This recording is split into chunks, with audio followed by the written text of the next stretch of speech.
영복 추객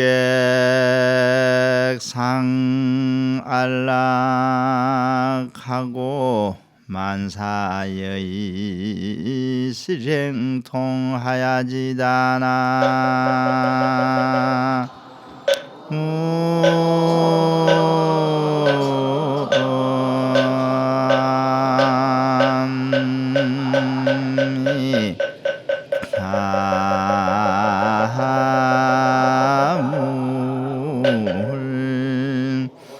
일출동산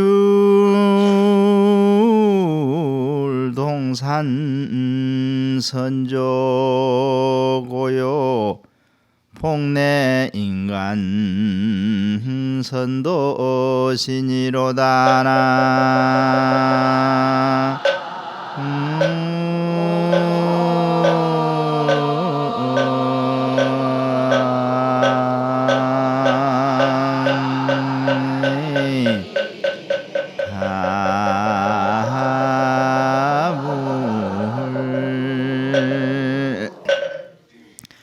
해마다 연례적으로 구정을 세고 정초 기도를 모시는 것이 우리 절집안에 간섭화되었습니다.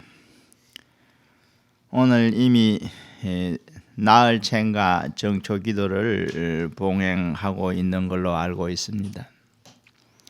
새해 자기가 가진 소망이 다 원만하게 이루어지도록 부처님에게 소박한 마음으로 이 기도를 하고 계십니다.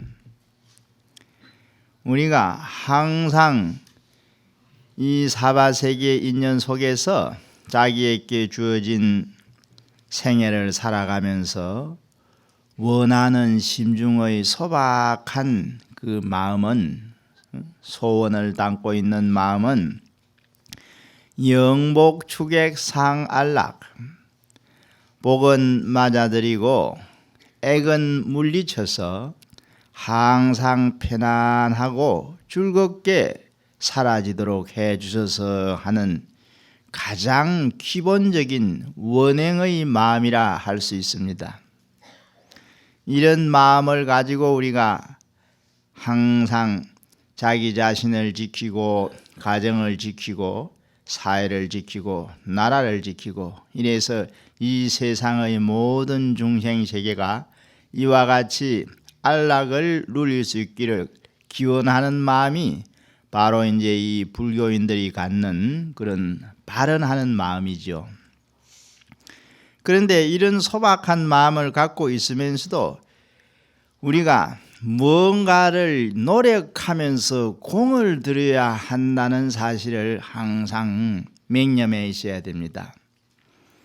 공을 들이고 애써 정진하는 정신을 갖고 있어야 내가 원하는 모든 소망이 잘 이루어지는 것이지, 내가 아무리 마음속에 원하는 바를 이상적으로 갖고 있다 하더라도 내가 공을 들이지 않고 정진을 하지 아니하면은 그것이 이제 이루어지지 않는 것이죠. 일출동산 선조고요. 해가 아침에 동쪽 하늘에 떠오를 적에, 처음 해가 돋을 적에 그 햇빛이 가닿는 곳이 높은 산꼭대기부터 먼저 다갔습니다.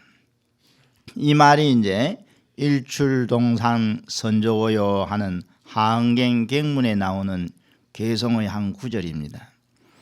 해가 처음 솟아 비출 때 그 햇빛이 높은 산꼭대기에 먼저 가 닿는 것처럼 복내인간 선도신이라 복이 인간에 내려올 적에 신심이 높은 사람에게부터 먼저 온다는 얘기예요. 그래서 우리 불교 신행이 신심으로 이루어지는데, 이번 이 정초 기도 기간 동안 신심껏 기도를 해서 그 기도 공덕을 원만히 해가지고 주의 인연 다 있는 자리에 널리 해양하여야 할 것입니다.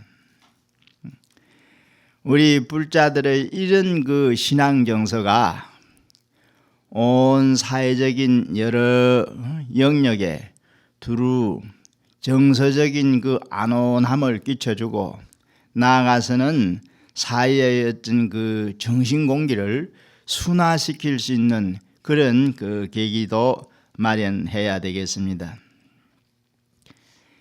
이 작복이 복을 짓는 것이 생활의 근본이에요. 이 작복, 우리가 부처님 법을 공부하다 보면은 자주 듣게 되는 말이 성근을 신고 공덕을 성취하라. 우리 불자들의 가훈이 될 수 있는 경전속의 그 말씀이 있어요. 무슨 얘기냐면은 종제 성근하고 장량공덕하라. 모든 성근을 신고 온갖 공덕을 키워라. 아주 좋은 말입니다. 부처님 법이 우리 일상생활 속에 이 말씀 한마디로 그대로 전해지고 있는 것이에요. 항상 복을 짓는 마음, 복을 짓는 마음이라는 것은 아까 말씀드린 공드리는 마음하고 같은 뜻입니다. 공을 들이면은 속담에도 공든 탑이 무너지라 하는 말이 있듯이 그 공의 결과가 내게 돌아온다는 거죠. 이래서 이것이 결국 복인을 신게 되는 거예요. 부처님에게 우리가 자기 신심을 단련해서 여러 가지 부처님 가르침대로의 신행을 닦아가면은 그게 이제 복을 짓는 인이 된다. 복의 씨앗을 뿌리는 것이 된다. 그래서 이걸 통해서 항상 공덕을 성취하고자 하는 이게 이제 이 공덕의 삶이에요. 불교 신행의 삶이 이 공덕을 성취해가는 삶이다. 이제 기도를 열심히 하는 것이 바로 공덕을 성취하고자 하는 마음을 드러내는 일. 아무튼 여러 불자님들께서 새해에는 좀 더 새로운 마음을 가지고 한 해의 살림살이를 잘 설계해 가셔야 되리라 믿습니다. 사실 이 부처님 법에서 보면은 이렇죠. 우리가 이제 해가 바뀌어서 나이가 한 살 더 많아졌잖아요. 이제 나이가 한 살씩 더 많아졌는데 이 나이가 많아졌다는 것은 이 육체적인 자기가 태어나고부터 지금까지 살아온 그 육체적인 시간이 지나간 그 가정의 횟수를 포개 놓는 얘기입니다.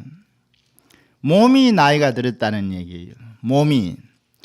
그런데 부처님 법을 공부하다 보면은 이런 얘기가 나와요.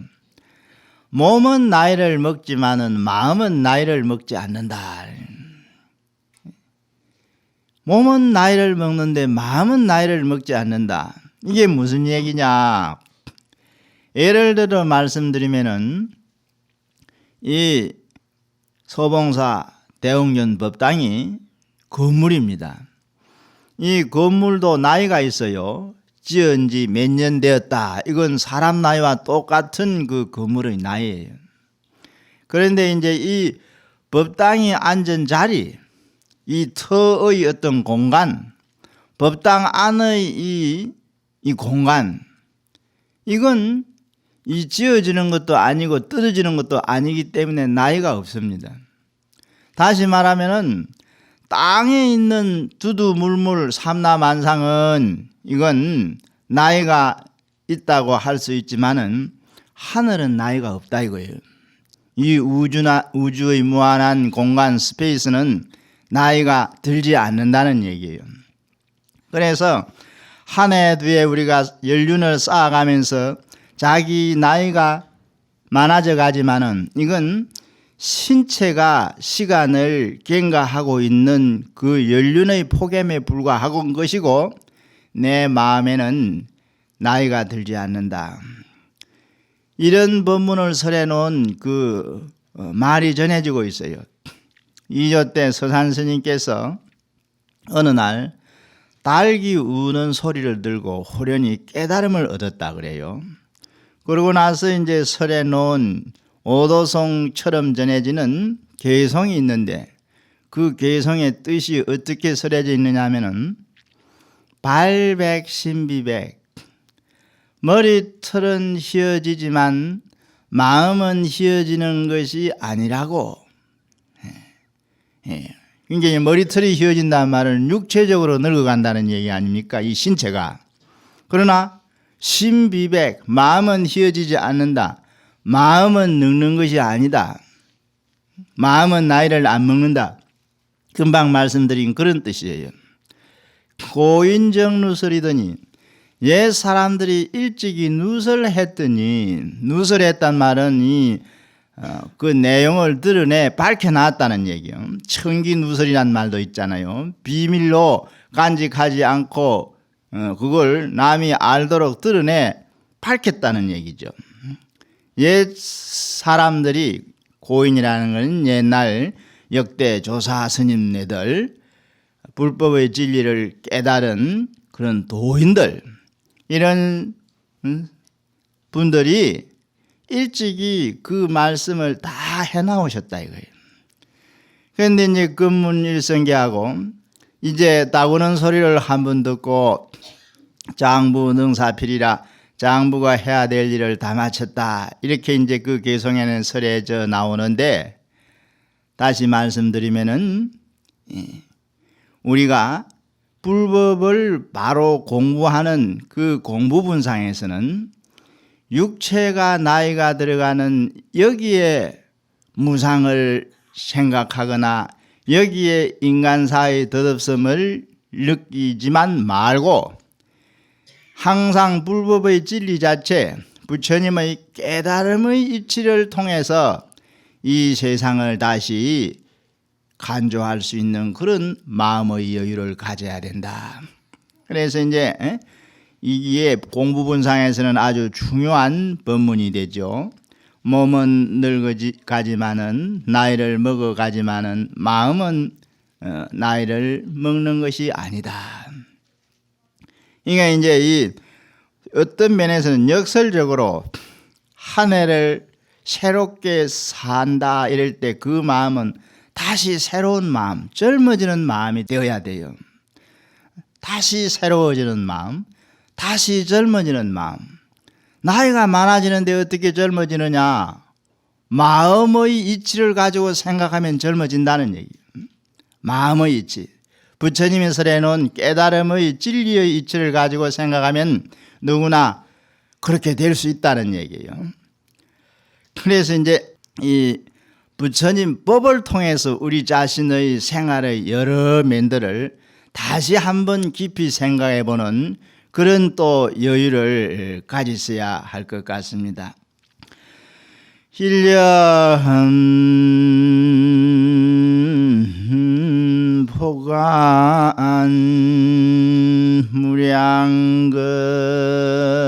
무량급하니 무거물에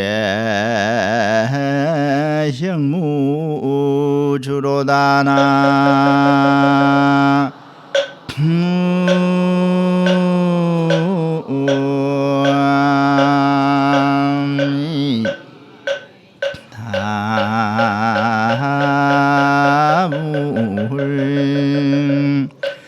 여시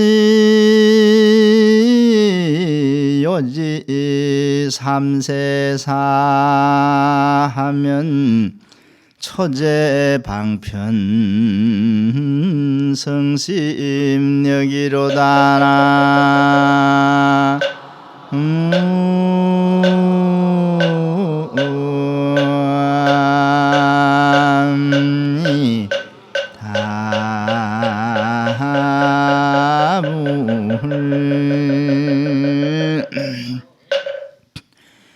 불교는 사람의 마음속에 일어나는 한 생각이 모든 것을 좌지우지한다, 이렇게 곧잘 설하고 있습니다. 우리 불교 모든 공부를 이 총체적으로 요약해서 말하면은 마음 닦는 공부다 이러는데 달리 한 생각을 바로 가지는 공부다 이래서 일념 공부라 합니다. 일념 공부. 일념이라는 것은 이건 한 생각이라는 그런 뜻, 우리 머릿속에 생각이 하나 퍼뜩 떠오르는 그런 찰나적인 것을 의미하는데 이 일념이란 말이 참으로 심오한 말이에요. 우리가 이제 보통 장소를 가지고 얘기할 때 우리가 지금 법당 안에 앉아 있습니다만 이건 장소죠. 서봉사 대웅전 법당 안이다. 장소예요. 또 우리 가정이 각각 어느 동 몇 번지에 있다. 주소가 있습니다. 그래서 이제 이 사는 장소를 가지고 말하면은 여기저기 그 정해진 곳이 있어요. 이래서 이제 사람들이 이제 이리 갔다 저리 갔다 말하자면 공간적으로 이동하는 것이 장소 따라 움직이는 생활이에요. 가정에 있다가 시장에 갔다가 볼 일 있어 시내 또 어디를 다니고 하는 이런 것이 전부 장소 찾아서 맞추어 이동하는 그런 경우인데 모든 것을 우리가 공간적으로 생각해 볼 때는 여기에서 이 보통 우리의 마음속에 상식화되어 있는 그 생각들이 있어요. 어떤 생각이냐? 장소가 깨끗해야 된다는 얘기예요. 장소가. 그래서 우리가 소재 청소를 합니다. 방도 쓸고 닦고 마루도 쓸고 닦고 뿐만 아니라 마당도 쓸고 길을 갈 때도 길가에 지저분한 오물이 버려져 있으면은 그곳을 피하고 깨끗한 곳으로 둘러가고 싶어요. 이게 무슨 얘기냐? 중생들이 어떤 지지적인 공간, 장소를 항상 깨끗이 하고자 하는 그런 생각들을 누구 없이 다 가지고 있다는 얘기예요. 우리가 가정의 식구들을 위해서 주부가 이제 밥을 지어가지고 상을 차려드리지 않습니까? 그 밥그릇이 깨끗해야 밥을 담을 수 있는 거예요. 밥그릇이 지저분하고 더러우면은 그 더러운 그릇에는 음식을 담을 수가 없는 겁니다. 상식이에요, 상식. 그릇을 깨끗이 해놓고 거기에 밥을 담든지 반찬을 담든지 음식을 담는다는 거예요. 우리 생활 속에서 누구나 다 그렇게 생각하고 있죠. 그런데 시간을 깨끗이 해야 된다는 그런 법문이 부처님 법문 속에 나와요. 시간을 어떻게 깨끗이 하느냐? 사람은 누구나 하루 24시간을 살고 있어요. 이 시간을 어떻게 사람이 장소는 청소를 하면 깨끗해지고 더러운 것을 치워버리면 되는데 시간을 어떻게 깨끗이 하는 방법이 있느냐? 그거 참 이상하다. 불법을 깊이 모르는 사람들은 이 말을 이해 못해요. 그리고 이제 이 경전 속에 보면은 사바세계는 겁탁이 있다 해서 시간 자체가 탁하다 이랬어. 여러 가지 그 중생의 업이 잘못돼 가지고 기근이 일어날 염려도 있고 질병이 일어날 염려도 있고 때로는 전쟁 같은 이런 일이 일어날 염려도 있고 이래서 이걸 이제 법화경이나 능경에서는 겁탁이라고 설명합니다.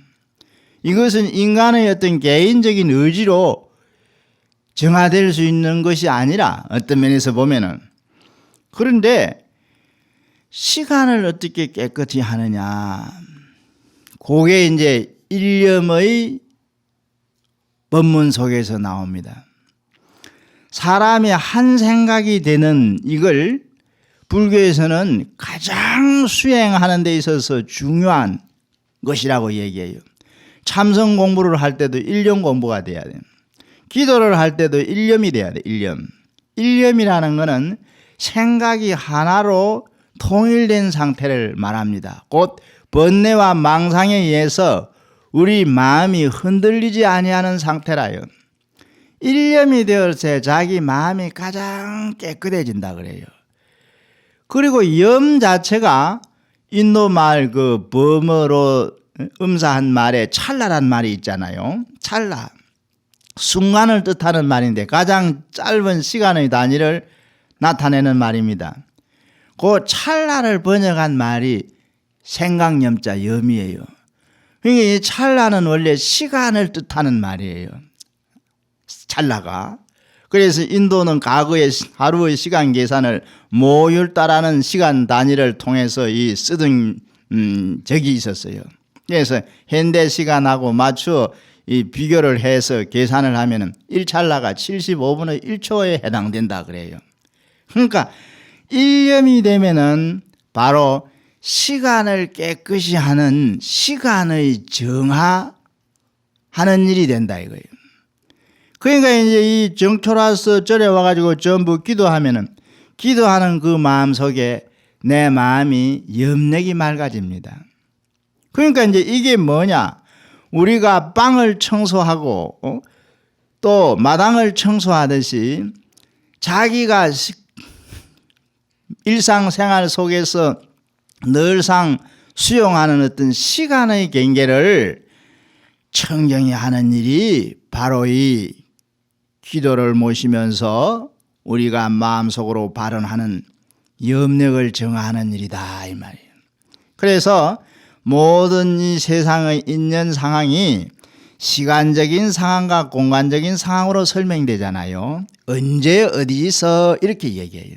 언제 어디서 때와 장소로서 또 이제 우리가 중생의 업을 일으키는 그 업행의 발동이 업행이 일어나는 것이 곧 시간과 장소를 의지해서 일어나게 돼 있는 거예요. 이거 역시 언제 어디서 이렇게 때와 장소로 생명 자체가 중생이 사바세계에 몸을 받아 태어나는 생명의 이치에 보면은 이 목숨이라는 것이 시간과 공간이 옷에 천이 이렇게 실이 가로 세로 짜이듯이 교직되어서 나타난다 하는 설도 나와요.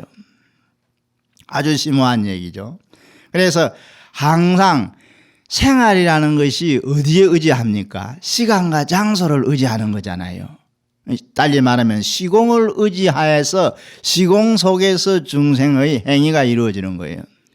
그러니까 그 중생의 행위가 이루어지는 시공, 이걸 이제 한경 같은 데서는 세간으로 나누어 설명하면서 기세간, 중생세간 이렇게 구별을 해요. 기세간, 이건 우리가 사는 생활 무대, 자연 환경이 기세간이에요. 중생들이 업을 지으면서 활동하는 이 세간을 중생세간이라고 그 위에 부처님 세계, 지정각 세계가 있다 그래요. 그래서 삼종세간의 이 얘기를 설에 놓고 있습니다. 그래서 항상 언제 어디서 무엇을 한다 할 때 그 언제와 어디서가 우리의 한 생각 속에서 정화될 때 그곳이 부처님 국토, 불국토가 되는 것이다. 일념보관 무량겁하니 한 생각으로서 한량없는 겁을 가난히 관찰하니 한 생각에서 영원의 시간이 나온다는 얘기예요. 시간. 이게 이제 하암도리에 나오는 매우 이 고차원적인 법문인데 법성계에 보면은 일념적시 무량겁이란 말이 있어요. 한 생각이 곧 한량이 없는 시간이다. 영원한 시간이다 이 말이에요. 달리 말하면은 불교는 이 순간과 영원을 똑같은 것으로 봐요. 순간과 영원이 같다. 영원이 순간이고 순간이 영원이다. 그래서 일념 속에 온 세계가 다 이 구족되어 있다 하는 일년 삼천설 같은 그런 그 법문도 있습니다. 이게 이제 우리가 흔히 중생이 윤회하는 육도 세계를 저 선도 악도로 나누어 가지고 천상 세계가 있고 인간 세계가 있고 또 천상 근처에 아수라 세계가 있고 또 이제 악도에 가면은 지옥이니 악이니 축생이냐 하는 이런 여러 6갈래의 세계가 있다 이러죠. 근데 그 육도 중생의 세계가 결국 우리의 한 생각에 의해서 결정지어진다는 거예요. 한 생각에 의해서. 그래서 한 생각이 육도뿐만 아니라 더 이제 숫자를 많이 늘려서 말하면 법화경에 나오는 이 10여시 설에 배대해가지고 3,000세계가 있다는 거예요. 한 생각에 3,000세계가 있다. 이건 천대지 대사라는 중국의 유명한 스님께서 주장하신 설입니다. 이게 뭐냐? 한 생각이 모든 걸 좌지우지한다는 거예요. 사실 우리가 이 생활의 안락을 누리는 그 만족감이랄까, 행복이랄까, 이게 어디서 나와요? 한 생각에서 느껴지는 거예요. 한 생각에서 행복이 느껴지는 것이고 불행이 느껴지는 거예요. 한 생각에서. 한 생각이 어떠하게 일어나느냐, 어떻게 일어나느냐, 이것이 좌지우지한다는 얘기예요. 땅에 넘어진 자 땅을 딛고 일어선다. 유명한 말이죠. 전에도 한번 소개했습니다마는 땅에 넘어진 사람이 땅을 딛고 일어난다. 길을 가다가 어찌 잘못해가지고 그만 넘어져 버렸다. 결국 땅 때문에 돌뿌리에 걸렸건 뭐 어디 구덩이에 발을 헛디뎠건 땅 때문에 땅을 인해서 넘어진 거예요. 그 사람이 결국 일어날 때 손으로 땅을 짚고 일어서야 되는 거예요. 그래서 이제 한문 글귀로는 인지이도자 인지이기라 이래 놨는데 이걸 뭘 비유하는 거냐? 마음이 중생을 있게 하고 부처가 있게 한다. 마음을 깨달으면 부처가 되고 마음을 미하면 중생이다. 이걸 비유하기 위해서 한 얘기예요. 그러니까 이제 마음을 가지고 마음이 깨달은 상태가 되면 부처의 세계를 누리게 되는 것이고 마음이 미한 상태를 갖게 되면 이건 중생의 세계를 누리게 되는 거예요. 그래서 넘어진 것은 미한 경계고 일어난 것은 깨달은 경계라. 그래서 모든 것이 이 한 생각에 의해서 좌지우지 된다는. 그래서 한 생각을 통해서 영혼을 파악한다 이거예요. 그러고 보니까 무거물의 영무주라. 우리는 뭐 이제 구정센 지가 일주일이 지났잖아요. 가는 세월 가고 오는 세월 온다. 세월을 흔히 가고 오는 거로 생각하죠. 과거화된 것은 갔다. 미래 시간은 앞으로 내게로 다가올 것이다. 이래서 가고 온다고 생각해. 사실 가고 오는 것이죠. 이 세상 모든 것은 시간의 진행을 따라서 통과하고 있는 것에 불과한 거예요. 차를 타고 어디 목적지를 향해서 갈 때 그 차가 계속 굴러가면은 주위의 그 경치가 전부 지나가요. 통과돼요. 지나가요. 이게 통과하는 거예요. 그래서 중생의 일상 삶이라는 것이 시간이 지나가고 있는, 경과하고 있는 차원에서 볼 때는 이건 통과한 거예요. 통과하고 있는 거. 태어나는 것도 통과의식이요. 죽는 것도 통과의식이에요. 인간의 생사가 통과의식이라니까. 해가 뜨면 낮이 되고 해가 지면 밤이 되는 이게 시간이 진행되고 있는 통과행위인 것입니다. 그래서 이제 모든 것이 가고 온다 이렇게 이제 생각하는데 일념의 무량겁을 보고 난 그 경계에서는 무거물의 영무주라. 가는 것도 없고 오는 것도 없고 머무는 것도 없더라 이 말이에요. 시간이 초월되어 버리더라 이 말이거든. 일념에서 영혼을 관찰하니 과거, 현재, 미래 삼시의 시간이 초월되어 버리더라. 이 초월된 경계가 부처님의 세계예요. 응?